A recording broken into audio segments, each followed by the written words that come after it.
Welcome to TRS Clips. I began this channel because sometimes on YouTube you just want to go on learning sprees. So after this fantastic video, make sure you watch the other videos on the channel. Hit like, subscribe, and enjoy.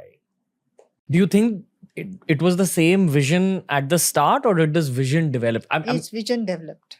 This is the Swarajya vision. The Swaraj vision developed. No, Swaraj, he wanted independence because he knew under the invaders' rule, he and everybody else, the common man, are the secondary citizens.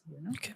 So the vision was different. So now you know how the army was developed for the empire and the sultanates and even the Vijayanagara empire, including our old Hindu empires, famous empires 2000 years ago. They had either Mansabdars or Jagirdars, or Vijayanagar empire had Nayaks, and even ancient kings had Jagirdars. Even the British system was like that. The land, they trust, the king will give the land to the trustworthy zamindars, landlords. What Shivarai thought, what was his vision? So his vision was, I will not outsource the army. I will have my own army. In terms of earlier, the Jagirdars or Zamindars had their own micro armies which would come together to fight wars. Now you imagine there were 10 Mansabdars, all powerful, and you are the Mughal emperor. You want to call those 10 Mansabdars. Their armies are trained in different way. And they all have sky-size, king-size egos. Mansabdars, no. They will not get along with each other, will they? Two Jagirdars. Very rare. They will have rivalry. They will have jealousy. Who is having more favor from the king? Who is king's favorite? So Shivarai thought this system has a flaw. This will not do. Because Jagirdars can get powerful. I have become powerful. I have acquired the forts. So tomorrow any other Jagirdar will come and acquire my forts, which I have acquired. So I want to demolish Jagirdari system. Now how you demolish Jagirdari system? By creating an army paid from your own treasury. Then you are not asking the Mansabdar, which is easiest way, take the land, take the agricultural tax and maintain cavalry. No. I will collect the agricultural tax. My men will collect the agricultural tax. It will go to my treasury and I will appoint the soldiers and I will pay the soldier from my treasury and the soldier will report to the king. It's a centralized system versus decentralized systems. Also beyond that, now what we have, we have general, then we have lieutenant general, then we have major general, then we have brigadier, then we have colonel, lieutenant colonel, So what does this mean? This is chain of command. You go to any army person, whoever is working in the army, and ask that person, is it possible to fight a war without chain of command? He will laugh. He will say, not possible. What question you are asking? What stupid question you are asking? He will say, he or she. Okay. Similarly, Shivarai created this system. He created Sar Naubat, the army commander. Then he had Pancha Hazari. Then there were Hazaris. And then there were Jumledars. And then there were Havaldars. And the entire system had support system of food carriers, spies. There were regiments, and then there were squadrons. These are all creative business ideas at play to create a very strong self-sufficient system. And chain of command. He is the first king in India who had envisioned this and created this. I do not know in Indian history, I have not seen this kind of chain of command. There may be rudimentary chain of command somewhere else. In Roman Empire, they say there were legends and I do not know, but I do not think Shivarai would have read Roman history. I don't know whether such kind of chain of command was there in Roman history also. So this is his vision. Vision number one. that my army will be paid from my treasury, and there will be chain of command. I do not know where he got the idea from and how it originated from his mind. That is mystery of the history. This was his vision, chain of command and army will be under me. No Jagirdar. Jagirdari system, Mansabdari system not in my kingdom. What else? What else? Now, how do you collect agriculture tax? They were hereditary Watandars. Watandars. Those are the Bhumi Putras. I am from a Watandar family, Deshmukh. And then there are Patils. Deshmukh will look after the cluster of villages and Patil will look after a village. Got you. So they will collect the Shetsara, they will encourage the cultivators, they will provide certain tools and fertilizers, they will control the cultivators and collect the taxes from them. And they will keep some tax and rest they will hand over to the Deshmukhs and Deshmukhs will hand over to the Jagirdars, their portion. And Jagirdars will keep the cavalry. Now, Watandari system was a hereditary system. If I am a Watandar, my son will become a Watandar.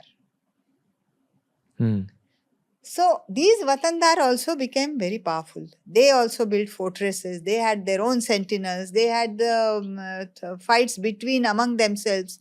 Very severe fights that one Watandar's wedding, the other Watandar will come and massacre everybody. This is there in history. Maratha history. When Shivarai was ascending? No, when Shivarai was born and growing up. He's seen this. Okay. So what was his second vision? I will demolish Watandari system. But when you are trying to demolish Watandari system, like I'm a Deshmukh. I'm a Medha Deshmukh Bhaskaran. So somewhere I got the land sometimes. So what will I think if I have the land and I'm living like a king in my terrain? Why the hell I should give up my Watandari? Who will? So what was Shivarai's vision? Nothing hereditary, everything on merit. My people will come and collect the taxes and the taxes will go to my treasury and from where my soldier will be paid. Yeah. This is vision number 2. Nobody had that vision. Watandars and this Deshmukhs and Patils, even Akbar and Jahangir and Aurangzeb could not dislodge them. They depended on them when they came to South or anywhere else. They depended on these people to collect the taxes. So he wanted to demolish this system. He actually received a lot of hatred and anger from the Watandars. Now we say, Marathas I'm not again talking the Jat. Marathas went against him because he started the Watandar Marathas. They did not like it. I mean, if anyone's rising to power, there is going to be opposition. Not rising the power. He's taking power away from them. Yeah.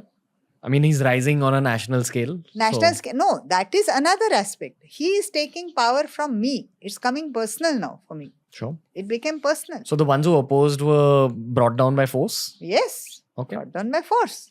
Okay. Their Watans were demolished. He could not do away with Watandars entirely. Because the system was like deep rooted in the soil of India, I would say. Yeah. What else in the vision? Third vision is, see, when it's a Mansabdari system, the money paid to the soldiers is not on time. Because king is not the boss. The Mansabdar is the boss. And everything depends on his whims and fancies. So money will not be paid to, arrears would rise. So some soldiers were not paid 5 months, 6 months, 8 months, 1 year. वैसा ही काम चल रहा है. What would the soldiers do? The Mughal soldiers, troopers. They will go into the enemy territory, loot, take away women and children as slaves and sell them and make money. These were the perks of not getting salary. Instead of salary, these perks were given.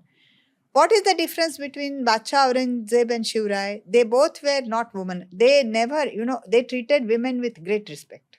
Both.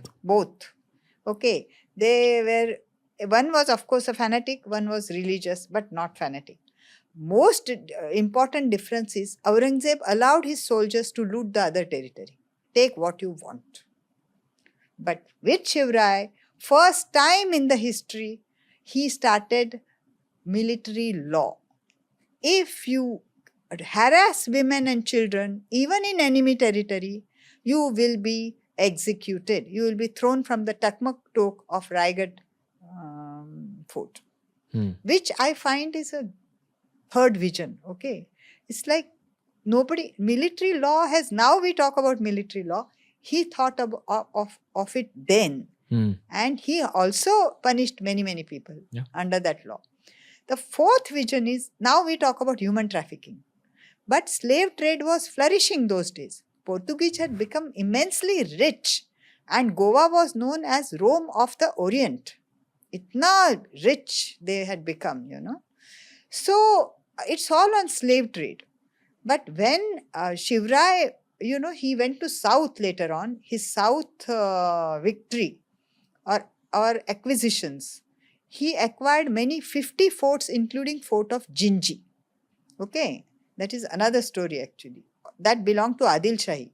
He joined hand with Qutub Shahi and acquired this land because it was neglected, and he wanted to create second line of defense against the Mughal. So when he took Jinji, he also got the east coast of Cholamandala. He acquired that. So he called the Dutch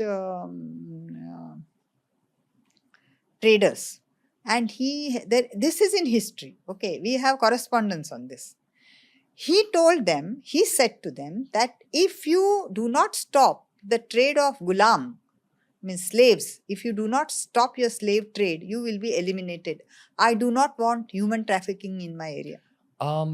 These slaves that we're talking about, these were Indian people. Indian people, African people, they were men, women, and they were eunuchs, near Golconda fort in Hyderabad. Evidence is there, historical evidence. They were selling 20,000 eunuch boys a year to the empires and the sultanates to look after their harems. So 20,000, we are talking about 20,000 eunuchs. To create 20,000 eunuchs, you have to first capture at least 100,000 boys. Out of that, because death rate is very high in that crude operation, you see. Were Indian slaves sold abroad? Some were slave. Of course, in Konkan, what was the business of Siddhis? They will come to the mainland from fort of Janjira, which was separated by water. They will come, capture women and children and send them to Middle East countries. What do you think? That was slave trade was happening. Okay. And the eunuchs fetched a good price, 10 times more than the ordinary slave. Because to create a eunuch, 9 other boys died, 1 survived. Got it. Do you, have any context on which countries the Indian slaves were sold in? No, they were mainly sold to the Mughal Empire. Their Mansabdars.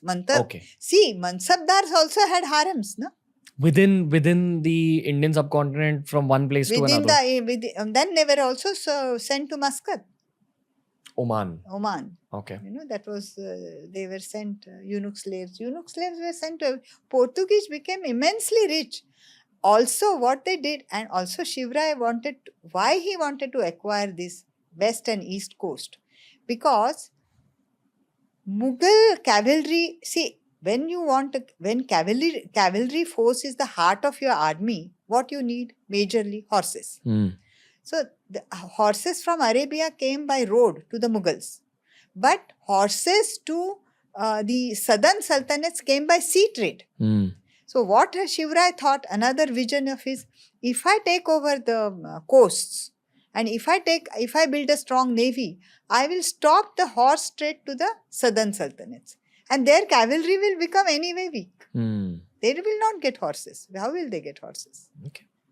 So that was all calculated. See, these are the 4 visions. One is to create an army, to create chain of command, to bring in army law, to demolish Watandari and Watandari system, and put people on merit to collect agriculture taxes. They demolish slave trade. Who had this vision at that time? I think this is a good point to segue into the Navy angle. Yes. I think, as far as I understand, it was India's first out and out Navy. You can't. I'll tell you what Navy he wanted to. There are two visions into that. See, first, before I go into his vision of Navy, now they say there were ancient kings in India who had very strong navy. Like the Chola Empire. So we will see what Shivrai's vision was. He did not want to fight battles on sea. Number one, because Portuguese were immensely strong. They were the kings of the sea. And just like Shivrai in the beginning did not want to fight pitched battles on the plains with the heavy duty cavalry of the Mughal and the Sultanates, similarly, he did not want to fight sea battles with the Portuguese. What he wanted was, see, there are only three ways to make legitimate money for a kingdom. What are those three ways? One is agriculture tax. Here, loot maar and wo to different hai. That's illegitimate money. Legitimate is agriculture tax. Secondly, road tax. So there were 10,000, 15,000 oxen used to carry goods from this place to that place. So when they cross through your territory, you have to pay taxes. At the nakas, they call it, So they pay. Third legitimate way of money making is to take over, to do merchant ships and send your goods, your spices in Konkan, then your ore, crude ore of metal. That was also there. Then explosives. There was a saltpeter. Saltpeter is a substance which is made in Konkan, which is put it in explosives to create explosives. All that plus so many other things, mainly spices. You have to send it to other countries. So this trade was entirely driven by the Portuguese and to an extent Siddhis. So what Portuguese did, that if you want to run a merchant ship, you have to take passport from us, and they had, for that cartridge it is called. That passport was called as cartridge. So to pay for that cartridge was huge amount of money. Half the money will go into that cartridge paying to the Portuguese. And why cartridge paying? That we will protect you. And they were hand in glove with the Siddhis. Siddhis were pirates. They will attack the ships, the Portuguese will protect, and then you have to pay huge amount of money. What country were the Siddhis from? They were from Abyssinians. They were just from one of the Eastern African countries. Okay. Yeah. Are they collectively called Siddhis? Like, I'm assuming they were from different... Siddhi is a title actually, like sir. Okay. In their this thing. How we say na sir, sirji, then how we like that. It's a title. So they were called Siddhis. And they were all high-end, They were all powerful warlords. Abyssinians. No? So they were Sirji.